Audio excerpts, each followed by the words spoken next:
What's up, guys? Today I'm going to be reviewing Star Wars The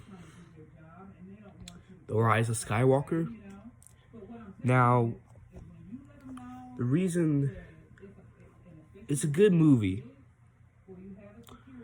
well, it covers up the badness of Last Jedi. There are a little bit of problems in the movie. One, there are new characters in here. It's supposed to be the final movie of the Skywalker trilogy. Well, saga. And they put new characters in there. I don't know why. It's kind of stupid. Unless they make show about those new characters, I don't know. Let's see.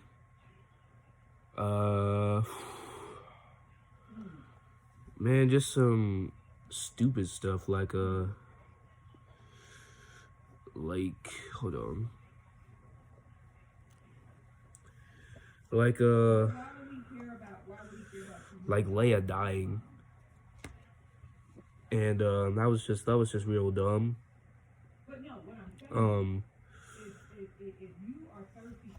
Then like the new force thing, the healing force.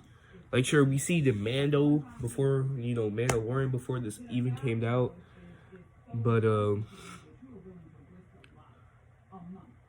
it's kind of like just say like if you went back to Phantom Menace and then like, oh, Qui-Gon got stabbed, Obi-Wan heals him with the Force, and then everyone's like, you can't heal anybody with the Force until they do, which is kind of dumb.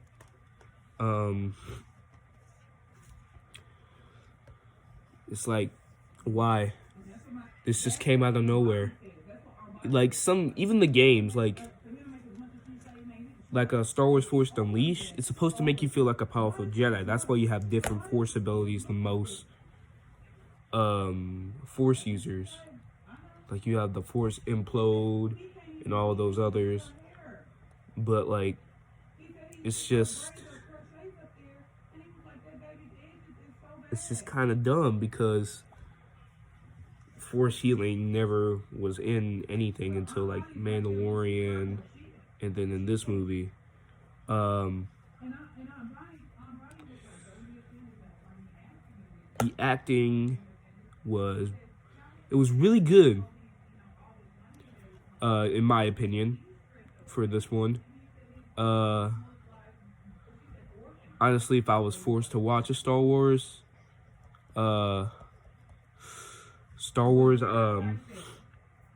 movie, it would probably be Force Awakens than Last Jedi. Because Last Jedi, Snoke had died like a real stupid death, and when we see Palpatine die up in Return of the Jedi, it's like, oh, sure, it wasn't that stupid, but it was, it was kind of funny because like Vader just picks him up and Palpatine is helpless and just chucks him over the railing into the abyss. And there were references in this movie like old bucket heads, like old stormtrooper heads in this movie. Let's talk about this cover art real quick. It's really cool. It actually, hold on, it's not that side, it's this side. There you go. Actually opens up. First it shows you like C-3PO and all that, and then it shows you Kylo Ren and his knights, and then it shows you this really cool art cover of Rey and Kylo fighting on the Death Star thingy. And then like this thing is limited edition. I just got it like yesterday. Like legit yesterday, and it has the Millennium Falcon on the back. I watched this last night. I seen the movie in theaters. It was good. The ending, well, the fight with Palpatine in it wasn't so good. It was no like lightsaber fight. It's just all he used was his Force lightning, and then he like then Ray had two lightsabers or whatever, and just blocked it like Mace Windu did up in Star Wars: Revenge of the Sith, and then just reflected right back at him, and he died. It was just kind of it wasn't that exciting. I mean, it's not as dumb as Snoke's death, but you know, it was just they could have done more with that. Then like you know, it kind of makes sense why Palpatine didn't die, because like, you know, he's all in the cloning and all that, so he probably cloned himself and all that. And then like the real version of him is up in or maybe that's the clone. Maybe that's the clone who was supposed to die in Return of the Jedi but didn't die. But we don't know. We don't know if that was the real Palpatine or not. Because, like I said, he was all up into cloning. So if he cloned himself, he could have cloned himself again and again. So there could just be a whole bunch of Palpatines. That's just really makes this kind of whole entire movie weird. Because, like, he clones. So there could be like 1,000 Palpatines or something like that. And then they have to keep on fighting them. It's like, it's unreal. That's what's kind of hard with this movie. And it's kind of like, if we went back to the original trilogy and the prequels, it kind of makes sense. But then until we get to the sequel trilogy, it just doesn't make sense at all. Because it's like, y'all could be fighting 1,000 Palpatines or something like that.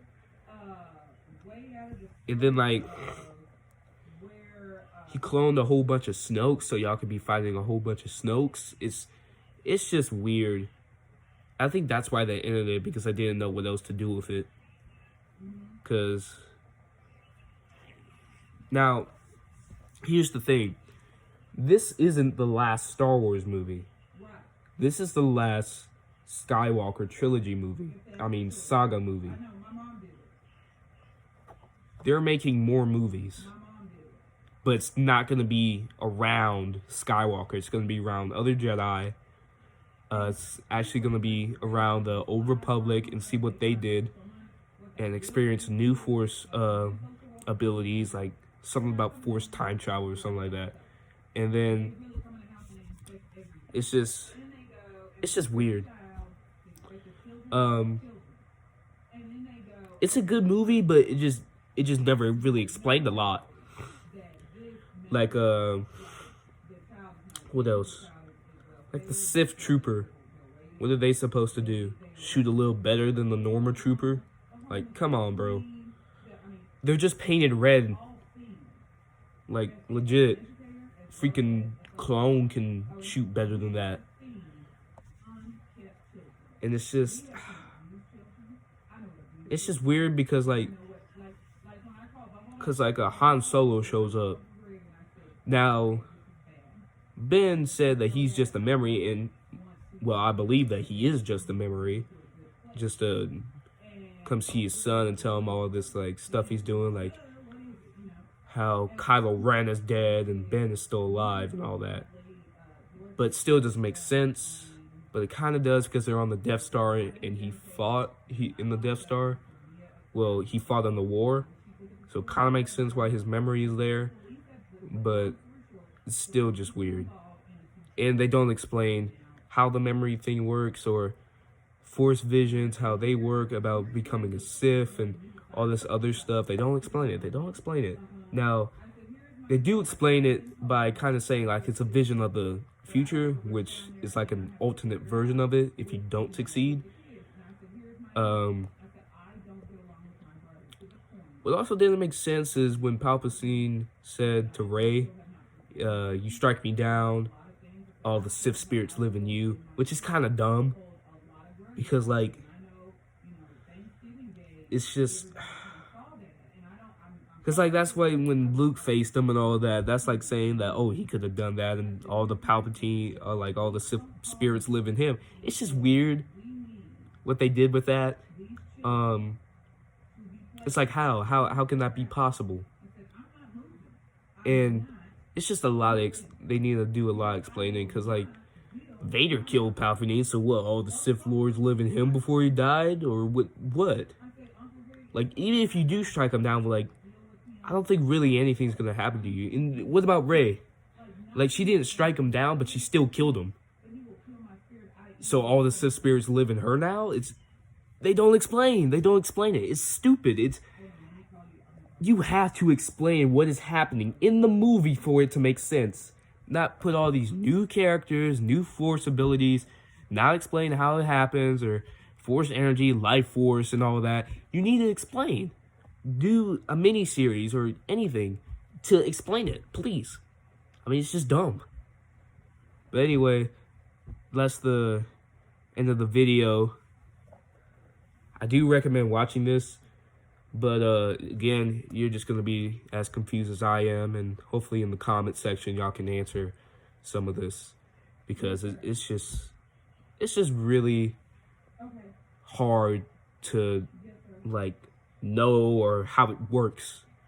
You know, I know it's like not real, but still, you have to explain these things in the movie. That's like if you say Ghostbusters, if they didn't use science at all, and they just build it, like build their proton packs or whatever. It's like how, like explaining how did the ghosts end up in the trap and all that. It's just, those are just examples of how this movie doesn't explain anything, but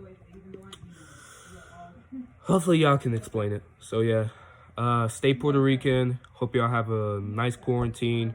I'll be posting more videos, hopefully, if I have the budget for it. I'm past the 10-minute mark. Hopefully I get ads on this if I get enough views later.